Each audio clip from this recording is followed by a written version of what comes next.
Hey y'all, the next recipe I'm sharing with y'all today is an orzo salad. And this is to go with the next video that I'm going to be shooting. It's orzo salad, and look, now Teresa has just finished cooking the orzo. We cooked it for 6 minutes, y'all. And in the recipe, and this recipe is from my magazine, Cooking with Paula Deen magazine, and it said to cook it all in one pot, but I'm not, because I want to make sure that my broccoli is not overcooked. So I like to cook my broccoli and cauliflower in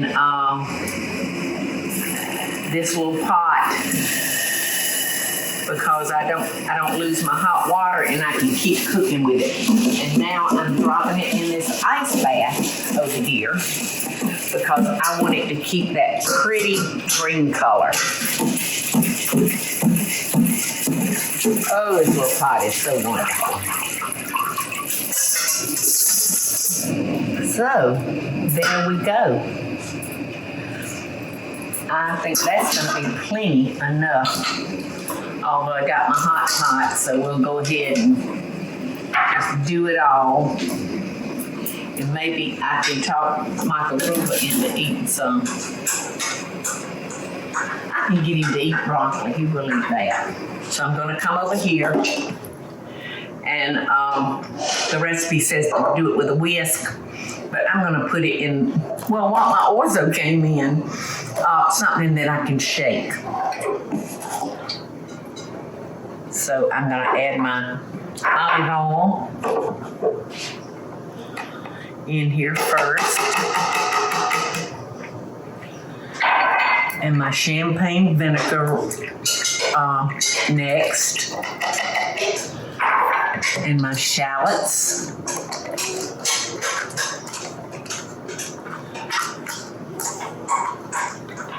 That's my Lulu. I'm going to add 2 tablespoons of Dijon. And I'm just going to guess at this as 1 and a half. All right, now I'm going to add my fresh chopped basil. And Teresa prepped that, and it's so nice and fine. Now I'm going to shake. All right, there's my salt, my pepper. Thank you, Teresa. That's dry now.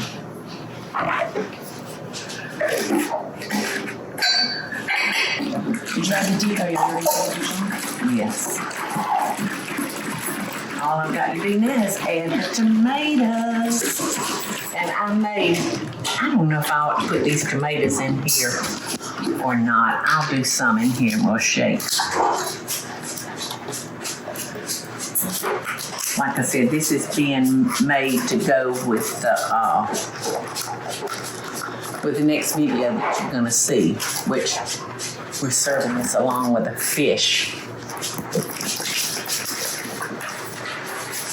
See how easy that is to be able to shake it versus whisking? Because when I try to whisk olive oil, where does it wind up? All over you. All over me.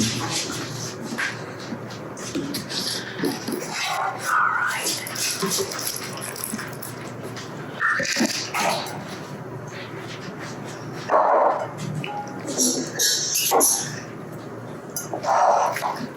You know, I love to eat my cold salads warm. Like potato salad. Me too.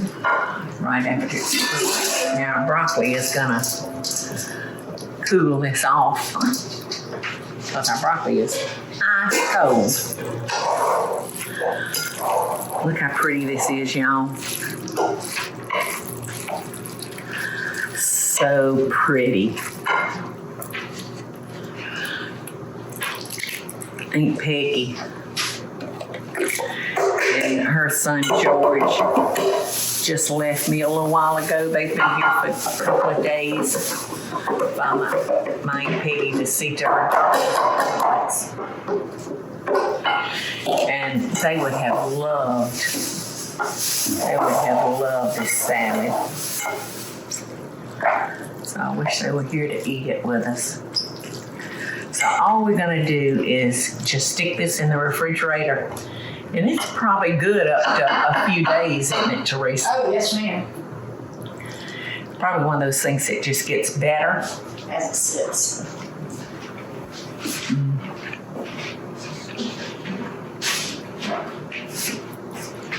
It's champagne vinegar. Gives it a little tart. So depending on your taste, depending on what kind of mood you're in, I would probably think about adding a teaspoon of sugar. Want me to give you some sugar? Nah, give me some sugar. Give me kids. Hate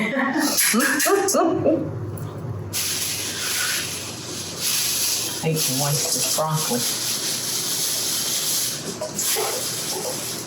It is pretty. It is so pretty. And this is good without having to select a meat to go with it. It will go with any of your meats. Oh, I ate off that spoon and I meant to throw it in the sink and I forgot. Okay, so it's ready to go into the refrigerator and sit there and wait for its fish, for its mate. Next video. Hey y'all, it's Paula Deen. Now, if you enjoyed this video, be sure to like it and click the subscribe button as well as the notification bell to be alerted when I post a video. Love and best dishes, y'all.